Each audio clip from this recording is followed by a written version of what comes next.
Quran surat Al-Baqarah ayat 189. A'udzubillahi minasyaitonirrajim. Yas'alunaka 'anil akhillah. Qul hiya mawaqitu lin-nasi wal hajj. Walaysal birru bi an ta'tul buyuta min zuhuriha walakinnal birra man ittaqa. Wa'tul buyuta min abwabiha wattaqullaha la'allakum tuflihun. Dari hal hilal dan tanyakanlah sesuatu kepada ahlinya. Dalam beberapa riwayat ada tersebut bahwa beberapa orang sahabat Nabi Shallallahu Alaihi Wasallam datang bertanya kepada beliau tentang hilal, yaitu bulan sabit sejak hari permulaan bulan sampai kira-kira hari ketujuh. Menurut riwayat Ibnu As-Sakir dari Ibnu Abbas, walaupun sanad hadisnya doif, yang datang bertanya itu ialah Mu'az bin Jabal, sahabat Ansor yang terkenal, dan Sa'labah bin Utsman. Mereka bertanya, "Wahai utusan Allah, mengapa bulan sabit itu terbit dan naik mula-mula sangat halusnya laksana benang, kemudian jadi bertambah besar dan lama-lama jadi penuh purnama, kemudian surut lagi dan kurang lagi sampai kecil pula sebagaimana keadaan semula, tidak tetap dalam satu keadaan saja?" Abdullah bin Humaid dan Ibnu Jarir membawakan pula riwayat semacam ini yang mereka terima dari Qatadah. Akan tetapi tidak mereka sebutkan siapa nama orang-orang yang bertanya itu. Ibnu Abi Hatim membawakan riwayat semacam itu pula yang diterimanya dari Abul Aliyah. Demikian juga satu riwayat Ibnu Jarir yang diterimanya dari Ar-Rabi bin Anas. Maka untuk menjawab pertanyaan yang bertanya itu, datanglah ayat ini. Mereka bertanya kepada engkau dari hal bulan sabit. Katakanlah, dia itu adalah waktu-waktu yang ditentukan untuk manusia dan untuk haji. Dapat dilihat di sini bahwa duduk pertanyaan lain tetapi dijawab Nabi lain pula.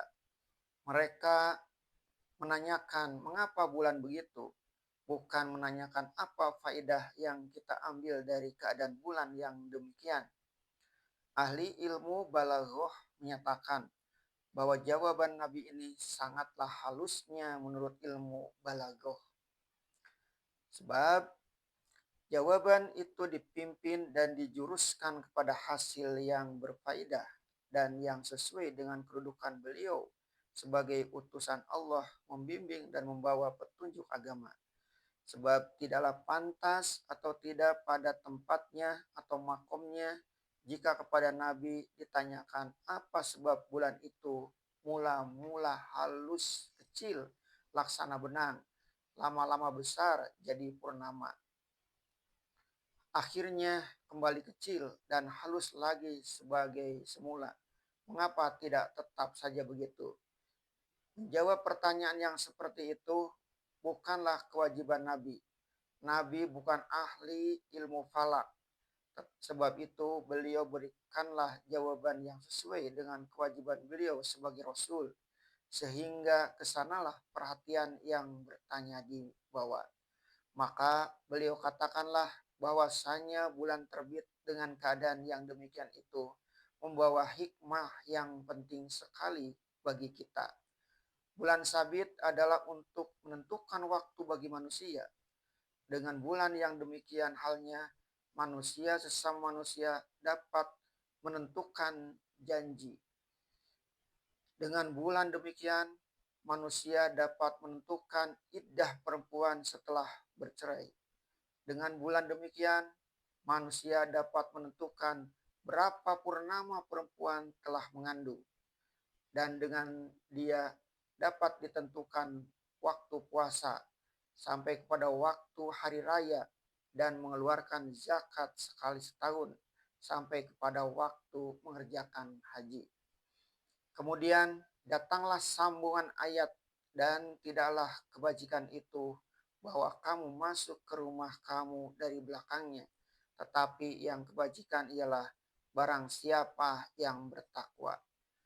Menurut penafsiran dari penafsir Abu Ubaidah bahwa sambungan ini adalah senapas dengan yang sebelumnya, yaitu kalau hendak masuk ke rumahmu, janganlah dari pintu belakang.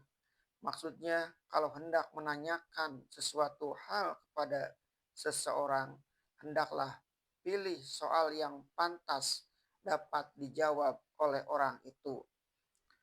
Kalau hendak menanyakan mengapa bulan mulanya laksana sabit, lama-lama penuh dan akhirnya kecil seperti sabit lagi, janganlah hal itu ditanyakan kepada Nabi, tetapi tanyakanlah kepada ahli falak. Samalah halnya bertanya begitu sebagai masuk rumah dari pintu belakang. Akan tetapi kalau ditanyakan kepada Nabi apa hikmah yang dapat diambil dari peredaran bulan demikian, akan dapatlah dijawab oleh Nabi menurut yang selayaknya dan yang sepadan dengan beliau. Akan tetapi menurut Bukhari dan beberapa perawi hadis yang lain yang mereka terima dari Al-Bara di zaman jahiliyah, kalau orang-orang itu naik haji, kalau pekerjaan haji belum selesai, mereka selalu masuk rumah dari pintu belakang. Suatu hal yang tidak perlu dan tidak berasal dari manasik ajaran Nabi Ibrahim. Maka yang penting bukanlah menambah peraturan haji satu lagi, pulang ke rumah melalui pintu belakang. Yang penting ialah menjaga takwa hati kepada Allah dalam mengerjakan ibadah itu. Selanjutnya Allah berfirman, dan datanglah ke rumah-rumah dari pintu-pintunya dan takwalah kepada Allah supaya kamu beroleh kejayaan.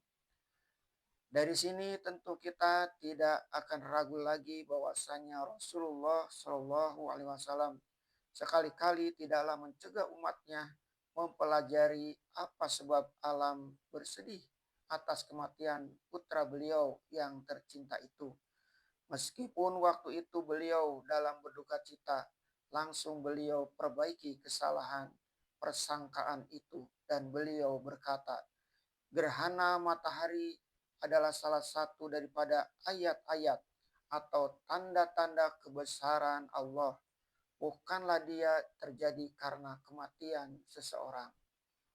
Memang Rasulullah Shallallahu Alaihi Wasallam diutus Tuhan kepada suatu umat yang pada mulanya umi, tak pandai tulis baca, tidak berilmu, akan tetapi agama yang beliau bawa bukanlah untuk menetapkan agar mereka terus umi saja.